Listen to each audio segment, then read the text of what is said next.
All right, how's it going, guys? This is my 18 card version of Cloudspire. It is playable in your hands, so no table needed, and it is solo and hopefully up to 2 players. Doesn't have a name yet, so workshopping that. I'm looking at lists of puns, trying to find the right name. Card breakout, here we have the 4. These are the Source Well / Terrain / Spire cards. You have 7 Brahmin cards, and you have 7 Grove Tender cards. You can have a look at these. You have your stats. I have some notes there, so we'll look at one that doesn't have notes on it. You've got your stats across the top here that you're used to. You've got your keywords, and then attached to each unit card, there is also the fortress upgrades. So to promote this unit, I'm going to flip it to its other side, and you can see it has the promoted icon there. And to if I'm going to buy this fortress upgrade, you actually rotate the card. So you could have an unpromoted unit with the fortress upgrade in this orientation, or you could have the promoted unit. So you're flipping and rotating cards to do all of that.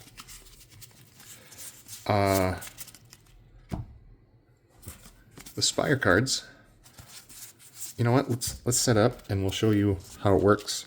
I've been playing with just like a skirmish mode where there's no scenario set up, but this could easily be, it actually might work better if you draft up solo scenarios. So I'm going to play as the Brahmin. I'm going to hold these in my hand, but I'm going to put it on top of the deck for now.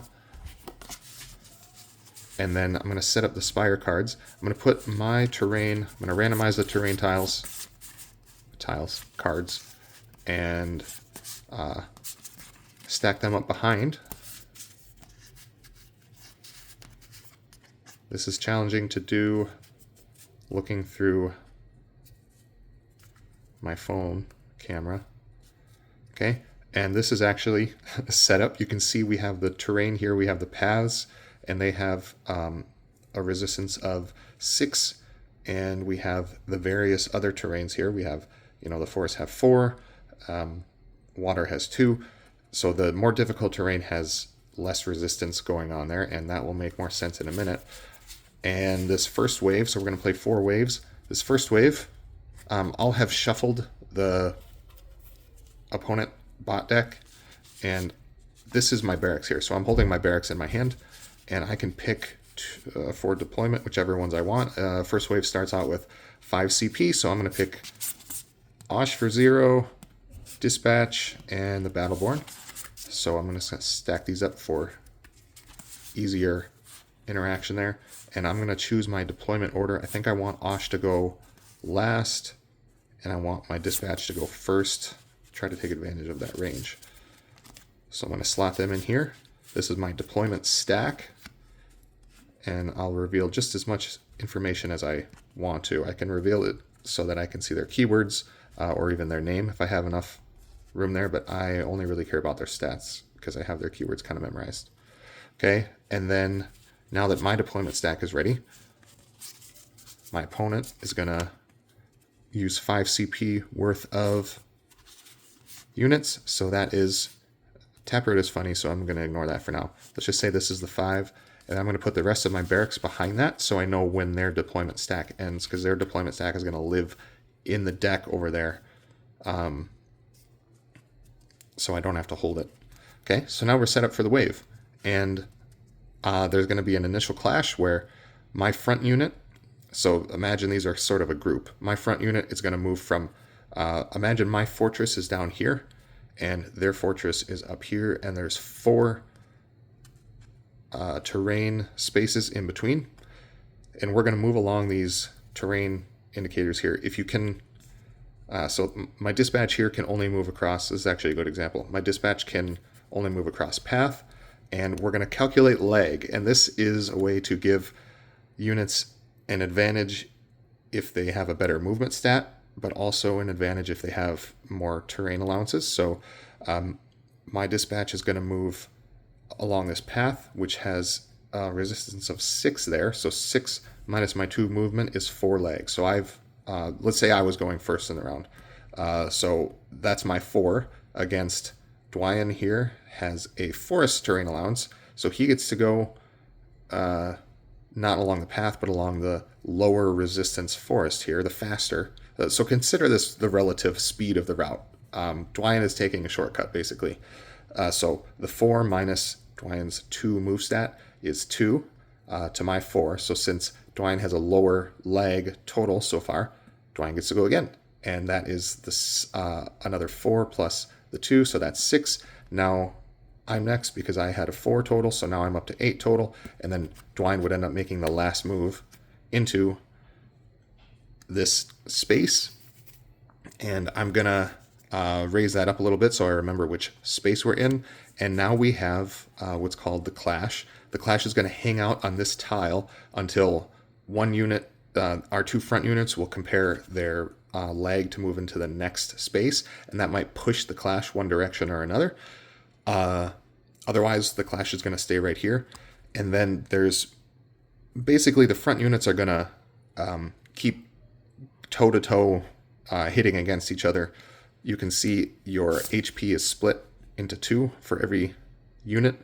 That is because every unit has essentially 2 HP, and they can take 2 wounds, is the way to say it in this game's terminology.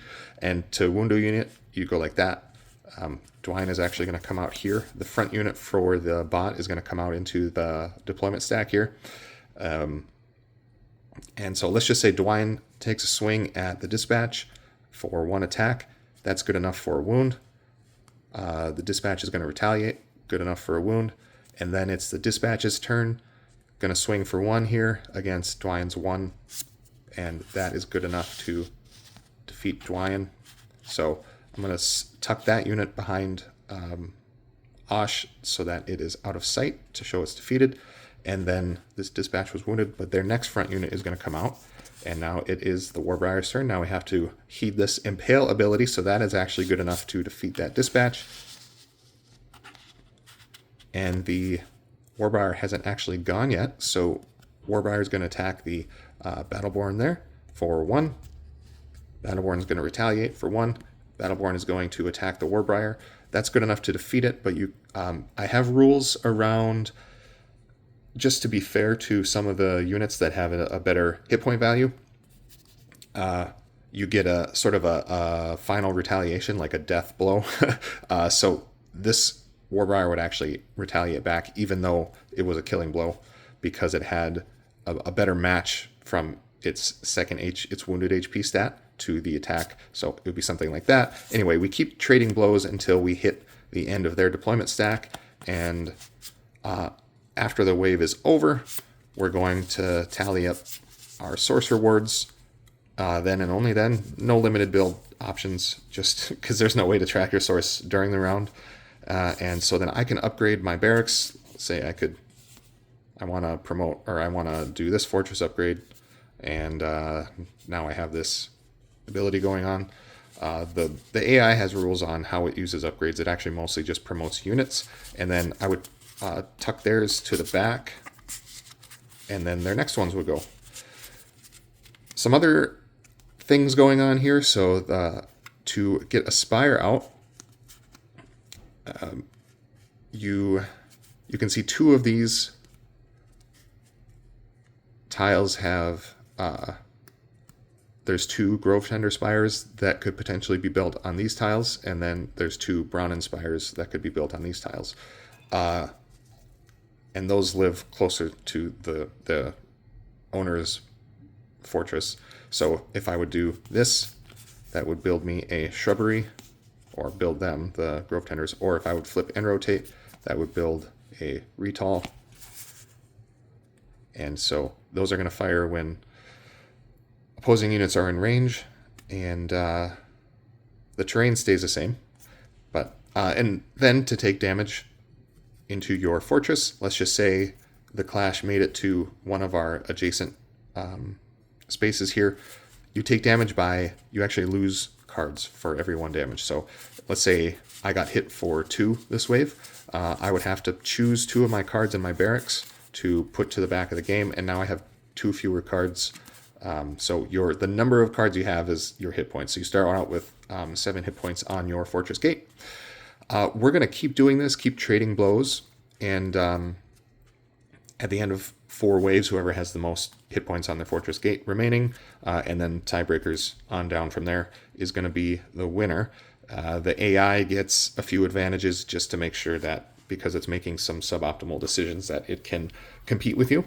So it has a little bit of a graduated increase in resources that it gets. What is the other thing? So there's still solving the randomizer problem was challenging with this, because there's some things like Spire's firing, the Forsaken, what they're going to do on their turn. So there were things that I really wanted a randomizer in to mimic rolling dice. I tried a few different configurations for that. I tried a more deterministic based on different variable, and it was just too much math and too tedious. So we're going with a callback to Gloomholden with this isn't cosmetic here, even though I tried to make it look not horrible. These are actually for rolling. So during the wave, there's 2 ways you can do this. You can take your thumb, close your eyes, or just look away for a second, and there's 3 different options here.